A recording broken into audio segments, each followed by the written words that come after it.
Hey guys, welcome back to my channel. I'm so excited that you're here watching this video and I can't wait to show you how I made this delicious egusi soup. The soup is so easy to prepare and can be served in so many ways. Without wasting much time, let's get started. Now money be fine, Bobo.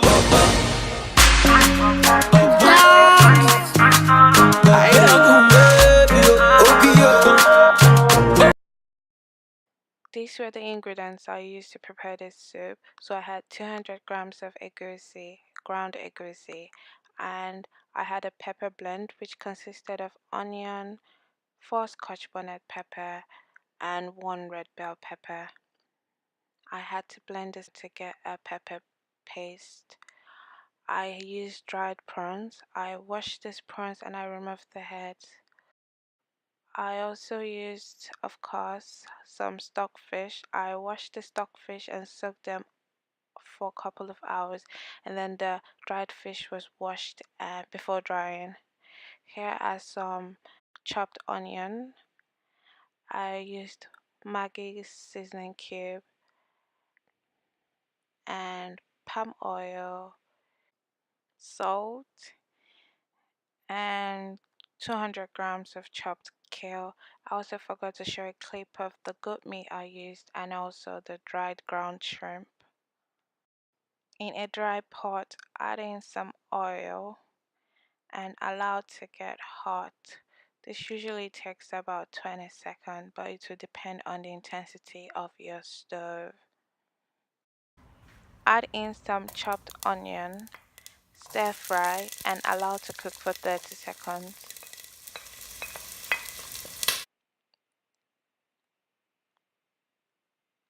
Add in the pepper blend, stir and cover to cook for 5 minutes or until the sauce thickens.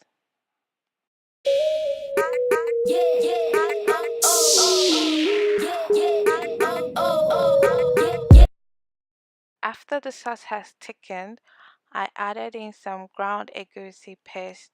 I made the paste by simply adding water to the ground egusi and mixing. I poured in the egusi, but I did not stir.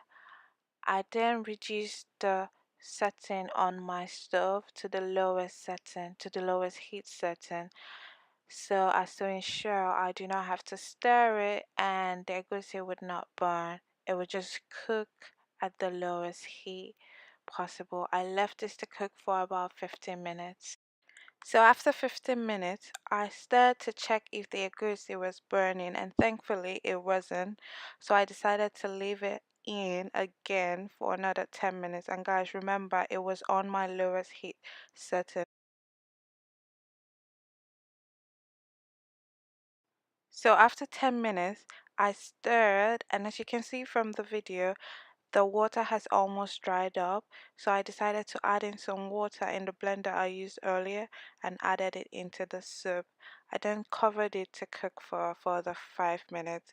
And guys, I also increased the setting on my stove to the medium setting. I did that because it seemed as if it was taking a lot of time, so I just decided to just increase it to a higher level. But it was not the highest, it was just between medium to high, medium to low, sorry. So while that is cooking, I have a hack for you guys. Usually the seasoning cube always gets so strong that I cannot literally break it with my fingers. So I learned this hack from a friend. I just put it on top of my pot and after a few minutes it becomes so soft and I can break it with my fingers. Have you ever tried using this hack before? If you have, tell me how it went. If not, try it in your next cooking project and come back and tell me if it worked. So after 5 minutes, the soup is boiling now. So I stir and add in some goat meat stock. The goat meat was seasoned with salt, pepper, onion, and 1 seasoning cube, and I allowed it to cook until it was very tender. I then added in some dried prawns. Like I said earlier, this prawns has been washed and I've taken off the heads. After this, I stirred and added in some Maggi cube. I used two of those.